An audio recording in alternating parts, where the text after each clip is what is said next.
Hello, everyone, and welcome to Hadi the Coach YouTube channel.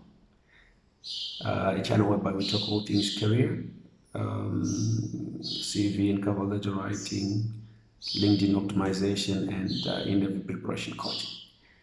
Thank you very much. Before we start, for supporting our journey to date. I mean, we're hitting good numbers in terms of comments, subscribers, and engagement. So it means a lot, to say people are engaging with our content and people are happy with what we are doing as an organization, as a channel. So thank you very much. I really appreciate. Continue to subscribe, tell a friend to tell a friend. Click that notification button so that you're notified every time that we do an informative video like this one. So thank you very much. So today I want to talk about something that is very, very important. Something that I've been asked by a lot of job seekers that are going for an interview. And today I just want to talk about how you respond to the question, why did you leave your last job?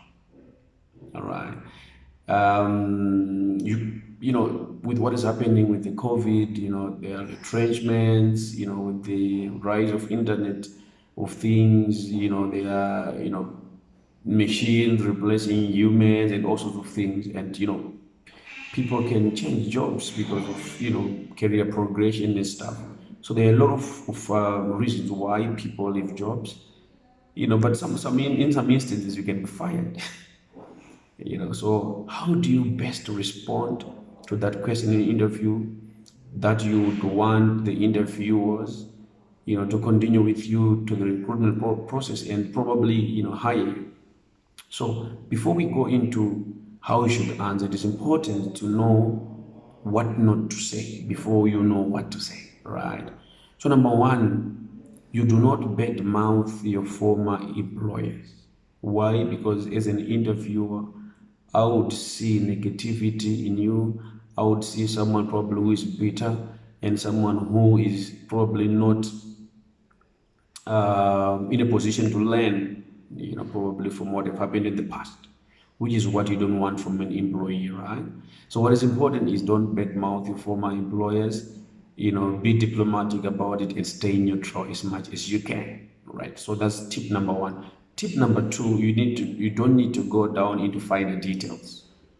If it's from A to B, from A to B, but if you say via C, then D, then E, sometimes you say much which will hinder your chances of getting an offer, because it is, as much as when you're talking about your weaknesses, don't go much into finer details and talk about the weaknesses that are far reaching or far hateful, and that will minimize your chance of getting a job offer, right? So that's tip number two. Please, don't go into finer details, right? And number three, don't lie. Be truthful about it, because if you lie, obviously, there are references that we can actually call and probably ask. And if you lie, obviously, no one would want an employee who lies. Even in the first day, imagine if we give you a job, what would you do in 365 days, right? So please don't lie. Please don't lie, right? Very, very important. Be honest about it. Be truthful about what happened, but be diplomatic about it. Number four, what you should do is now focus on the job in question. After all is said and done, we are not very much interested in what happened in the past, but with what you're going to do in the job that you're hiring for. So after saying all this, after all is said and done, focus on the job in question. So we have talked about what you shouldn't do. So what you should do is be honest, don't lie. Number two, be neutral. And number three, focus on the job in question. Right. So what is now important is when you're responding to this question, you could say, okay,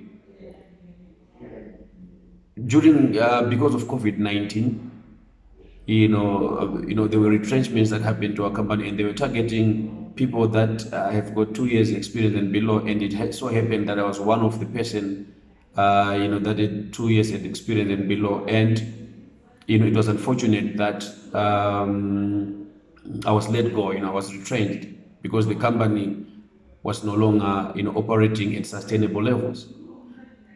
But what I've learned in my previous role is more to do with project administration, because I during my role I was able to coordinate projects with 200 million rand, and we consistently met budgets, timelines, and all the requirements pertaining project management. So you've talked about why you were let go, but at the same time the transferable skills that you gained with that role that you wish to use in your next role, right? That's very, very important. If sometimes, okay, probably if you were let go or fired and stuff, you could actually talk about, probably the management was taking a different direction to the direction that it used to, or to the culture of the company that it was used to. And at the end of the day, we didn't agree much with the direction, and I thought of seeking other opportunities that align with my short and long-term goals. But you could now say, okay, the direction that the company was taking, was not working up to into my strength. Of course, I've got a strength in research and development, and they were no longer valuing research and development as part of their processes or operations. So I would hope that with my strength in operations and research, or research and development, I can help this company to reach its goal,